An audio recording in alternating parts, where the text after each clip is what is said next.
if you're seeing this right now, it's no surprise that something about this video calls to you and resonates. And basically,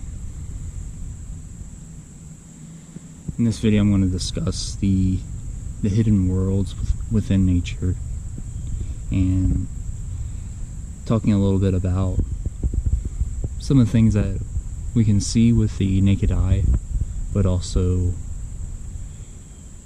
what we may be able to see by what we resonate with within nature. So within each and every one of us, and including nature, there's a divine frequency, if that's the word that you like to use. And there's a certain order of operations, if you will, that you can find in nature. And what I mean by that is, if we take a look at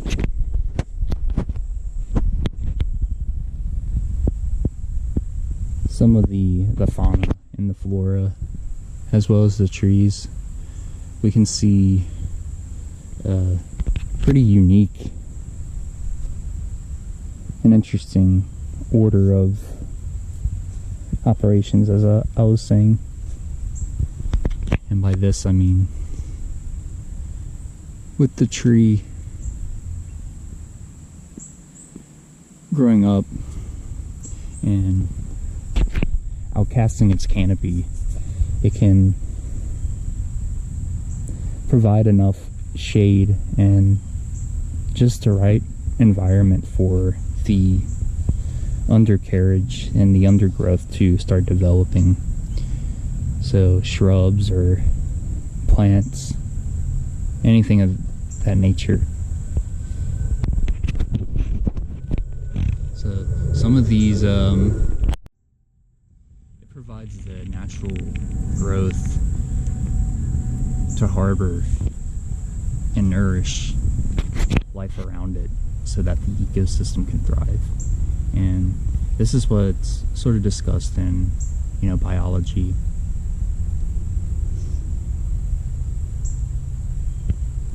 But what I want to discuss more in depth of is sort of the things that we cannot always see, what goes underground.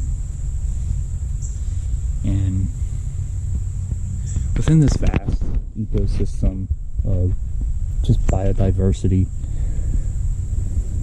beneath it is miles of root systems and mycelium. And the neat thing is, all of these systems interconnect and interweave within one another, and these networks communicate. And so in a way, the trees, these plants, everything communicates with one another.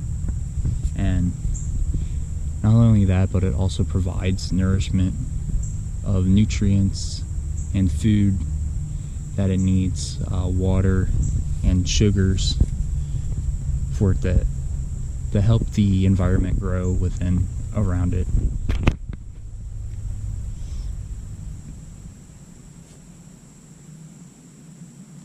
And just like in nature, we too, as a species, as people, also have our own network of communications and biodiversity. And so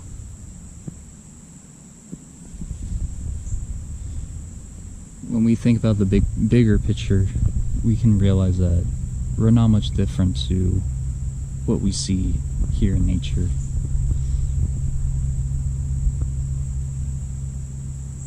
And we can tune to this network.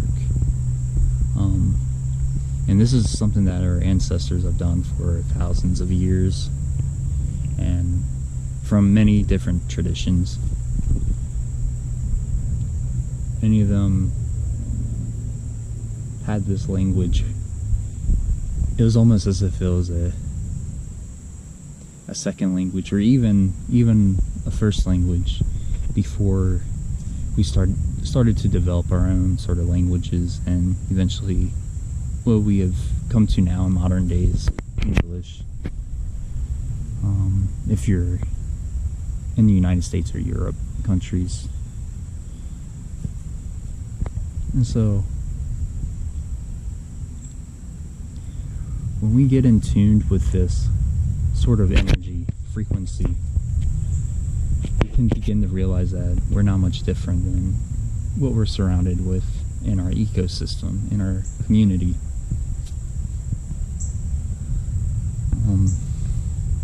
Though living in our modern day society, this sort of energy or frequency is often tuned out, or kind of gets forgotten, put on the back burner. And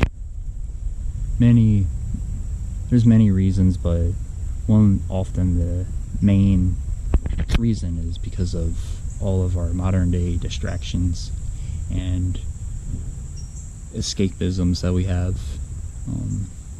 or how we've become accustomed to convenience.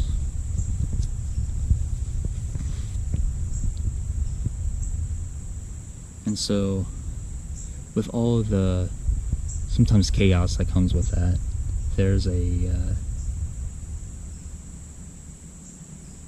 big distraction within us and with the communities that we may surround ourselves with,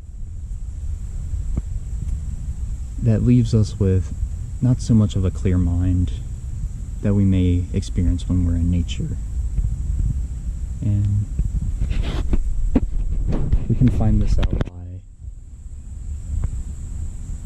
just sort of pausing for a moment and just listening to the stillness and the solace of being in nature.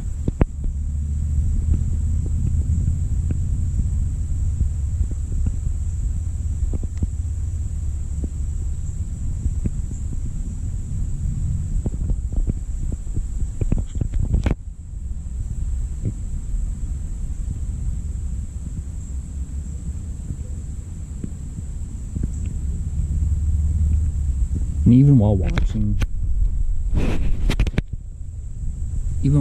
this video, I'm sure some of you have felt a sort of ease from just that short moment of quietness, of stillness.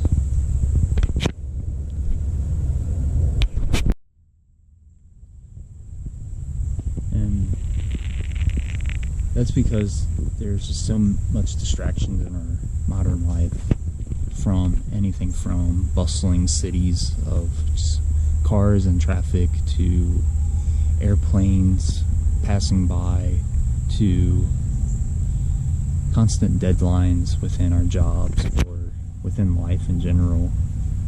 And there's so much noise, so much background noise, that prevents us from having a clear and steady mind to focus within ourselves.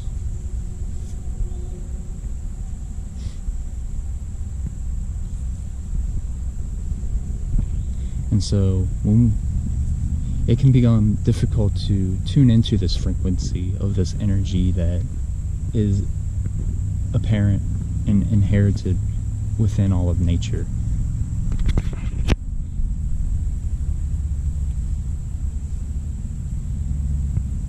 And so, by tuning into nature and by going within its community, within nature, we can start to develop a sense of language and learn this stillness of our mind. Because again, although we live in a sort of jungle of concrete and steel, we're still inherently within nature. We are part of nature, and it's inherited within us. It's what creates the shell of physicality, and what creates who we are. From the elements of water, air, earth, all of which is what is needed for us to survive. We're made of a majority of water, and we need oxygen to breathe.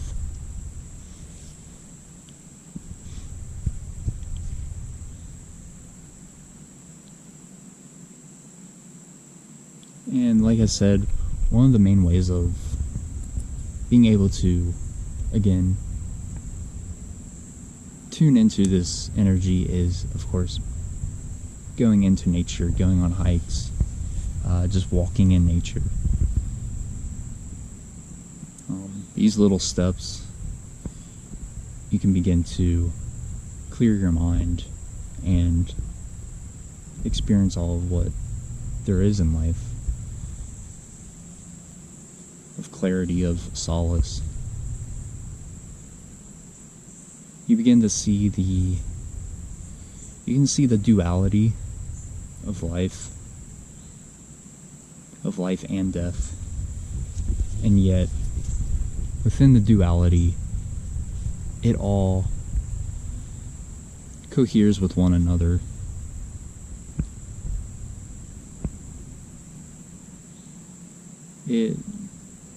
Two of them simply exist within one another and depend on one another. Without life, there is no death, and without death, there is no life. And we can see this throughout the seasons of spring, summer, autumn, and winter, of trees and animals hibernating during the winter, harboring within themselves and getting ready for the next coming seasons, into spring, where it may look like everything has died, and yet the next season springs forward and life starts to grow again. And just as life grows, seeds become spread, and there's new beginnings.